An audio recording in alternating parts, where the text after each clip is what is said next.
Hi, my name is Tavis Piatoli, co-founder and director of sports nutrition for My Sports Dietitian. I'd like to welcome you guys to part 2 of our 16-part series, What's Your Nutrition Plan? How do we take our performance to the next level? In this segment, we're going to talk about really why having a nutrition plan is important. So what is your plan for nutrition? Athletes invest a lot of time in really multiple resources for success. And just a few of those are going to really be considered things like practice and preparation. We spend a lot of time at practice. We spend a lot of time preparing to be successful, especially on the mat. We know the ins and outs of our opponents, and we study our opponents. We know their strengths and weaknesses. We may put extra time on the mat doing other drills and technique just to get better. The question I have is, as we talked about in part 1, is nutrition being your secret weapon. How much time do your athletes spend thinking about how to properly fuel their body to compete and perform? You can do all of those things really well. You can practice and train well. You can study the opponent. You can have all the skills, but if you're not well fueled going into that meet or that match, then that could really be the game changer.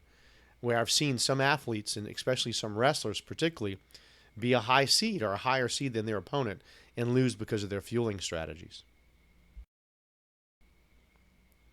Just a few unique challenges when it comes to nutrition for wrestlers.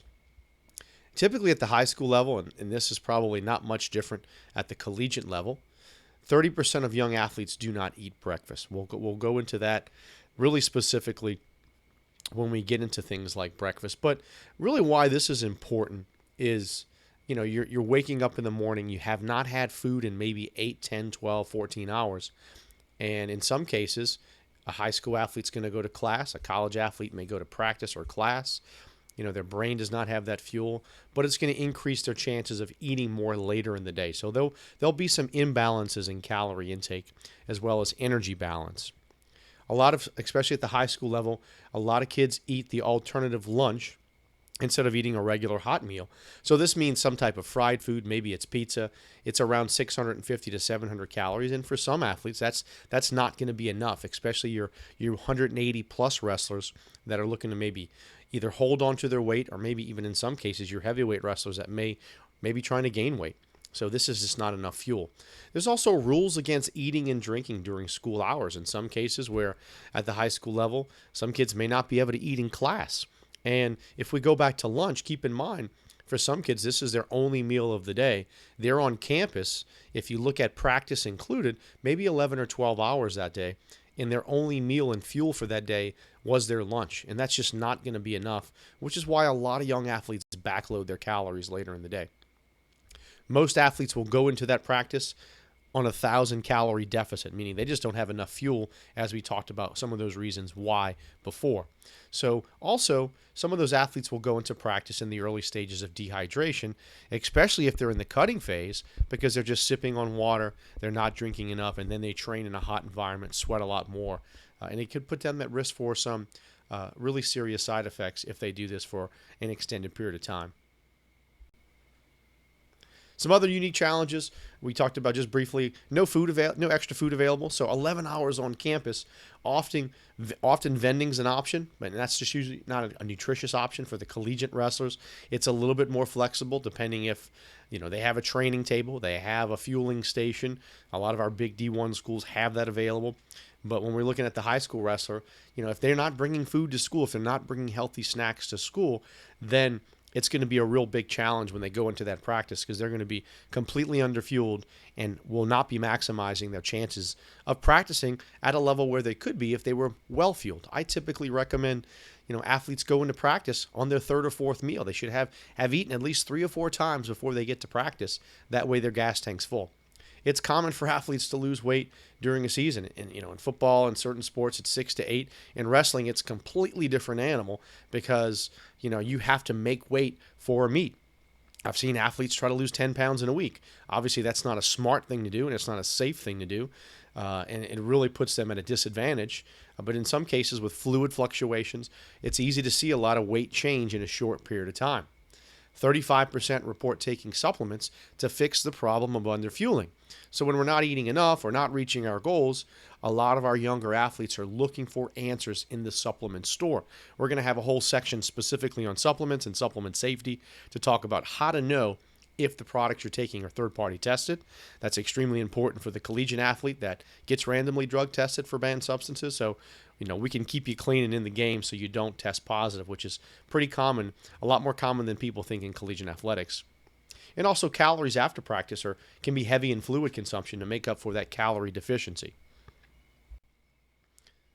Finally, some other unique challenges, just, for the high school and college athlete, probably more stressful for the high school athlete, is just limited time between class to eat. You might have a 3 or 5 minute window. If you're extremely hungry, it's like, well, I can't really chew and eat a lot of things in between that window. So sometimes I would recommend maybe it's some type of ready to drink shake, a handful of nuts and fruit. Maybe it's blueberries and cashews or walnuts. Maybe it's a nutrition bar. Maybe it's a peanut butter and honey sandwich, something that's easily, hopefully digested, we can chew on it and get down. And there's a lot of options we can discuss later on in some of the sections we'll go through. Class workload may limit proper meal timing. So especially college students, I've worked with a lot of collegiate athletes over the last 15 years. If they have back-to-back classes for 3 hours and then they have to go straight to practice, there may be a limited time to fuel in between. And that could pose a problem if we do this on an extended period of time. So all of these unique nutrition challenges that we face, are leading to fatigue, are causing calorie deficiency, which those cause body weight imbalance, and it doesn't allow us to maximize our performance because we're not fueling our body correctly. Some other things that influence what athletes eat, really, it's number one is the habit. Our clock tells us when to eat. So if a kid is not eating breakfast or an athlete's not eating breakfast, one of the things I ask them is, well, when's the last time you've eaten breakfast on a regular basis? And they may say a year. Well, our body's pretty smart. We can train our body to know what's going on. So if you don't eat breakfast every day, then it could be posing a problem to where your body's not going to let you know you're hungry. So how do we fix that? We just get in the habit of doing that. It could be money, economics. Maybe we have lazy athletes that just don't care and they're not going to do that. Maybe it's ethnic background, maybe the demographics of the family, social, emotional. So there's sometimes stress. Obviously, stress with school and other things in life leads us to eat. Maybe there's a physical thing that we may have an allergy or we may have a medical condition to where we have food limitations or things that we cannot have in our diet. Sometimes rewarding is sometimes a way for athletes to make food choices if there's some type of reward or incentive. And then, of course, scholarships. If a college athlete's on a scholarship, they may have certain perks non-scholarship athletes have, such as maybe access to a certain number of meals per day, which is critical because if an athlete is on their own for meals and they have to cook their own meals, that poses a big challenge for that specific individual. And of course, the choices of peers and preferences where, sometimes you want to eat healthier. That might not be viewed by your peers as cool. Unfortunately, you're making a choice to fuel your body much better than some others.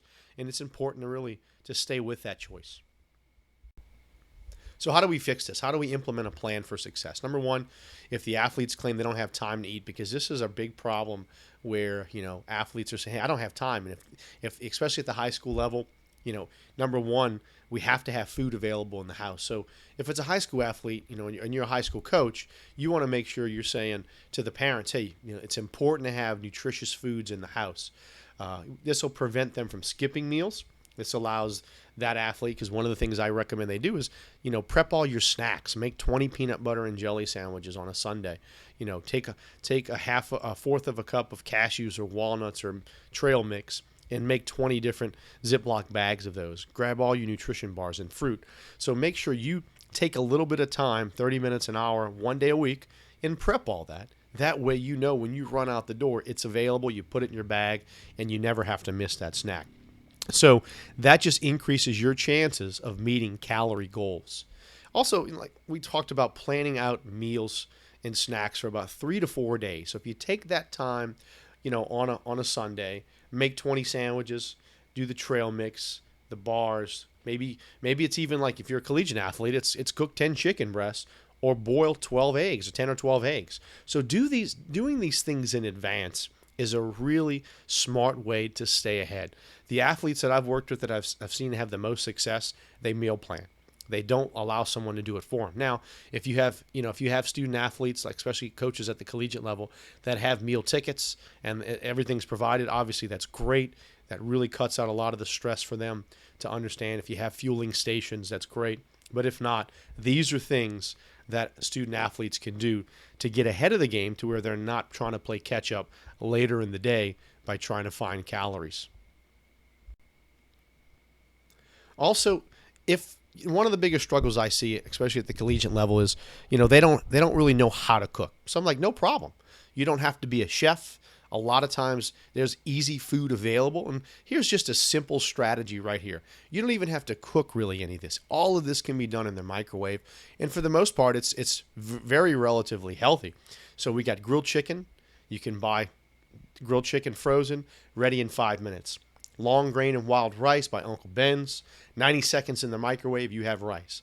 And then about probably 5 or 6 minutes, steamed. You can have steamed vegetables ready to go. Put them in the microwave, heat them up, and then you have a nice balanced meal. Good quality protein, good quality carbohydrates that are sustainable, and good vegetables for the immune system and to help the body heal and recover.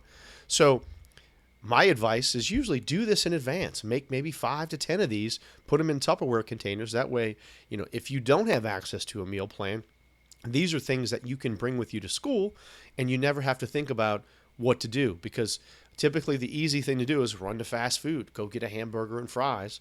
But that constant consumption of those type of calories leads to just poor energy. You don't feel well because it's not good quality food. Finally, we want to develop a plan to achieve our goals, but we want to really figure out how to do that. Those are things that we can do that I've mentioned, but I think it's important also for athletes to see what they do so we can find out where are the weaknesses. What do we start with? Because in some cases, individuals have so many things with their diet to correct, we can't fix them all in one time. So if someone's drinking 3 sodas a day, eating fast food twice a day, not eating breakfast, I don't just try to say, let's try to fix them all and do that tomorrow. Absolutely not. The first thing I think is important is have your athlete write down what they eat for 3 days. And let's just take a look at it as a coach and as an athlete. If you have a sports dietitian on staff, an athletic trainer, let's take a look at that and see where are the weaknesses. Because number one, they're going to look at it and go, wow, I don't think I'm eating enough, or I'm eating too much, or I'm not eating at the right time. So it's going to give them a good view of what's actually going on. And then let's look at setting some goals. Let's look at one habit that we can try to fix that might not be accomplished. That maybe it'd be eating breakfast every morning. That could be bringing snacks to school, so we're having our snacks in between the day. That could be maybe I'm consuming too much sugar and I need to get my sugar down. So instead of drinking 3 or 4 sodas, we cut that to 2 or 1 soda. We don't have to completely eliminate everything. It's just about getting better. Just like we're getting better at practice, we're getting a little bit better every week with our diet. That could be, we need to drink more fluid throughout the day, or I need to cut back on fast food consumption. And then let's look at changes over the next maybe 8 to 12 weeks. What happens? Is our body changing? Do we have more energy at practice? Are we recovering faster at practice? And all of those things are so important. So guys, if you have any questions at all, you can always reach out. I hope you guys enjoyed section 2 on nutrition, having a plan. The best way to reach me is by email, as you can see, tpiatoli@mysportsd.com. Topic 3, you're probably going to love: effective strategies to cut weight safely. This is a very critical topic. We're really leaning on Clinton Wattenberg, the expert sports dietitian. He wrote an excellent book called Performance Nutrition for Wrestlers, a practical handbook to master the sports complex nutrition puzzle. Clint was an All-American wrestler at Cornell when he was in college, so you can look at that at mywrestlingnutrition.com, and also check out our website at mysportsdconnect.com. If you've seen section 1 on why nutrition is important, you'll see that I talked about a lot of the things that we have available from podcasts and other things that you guys have access to for education resources for coaches. So hope you enjoyed this. Look forward to seeing you in topic 2.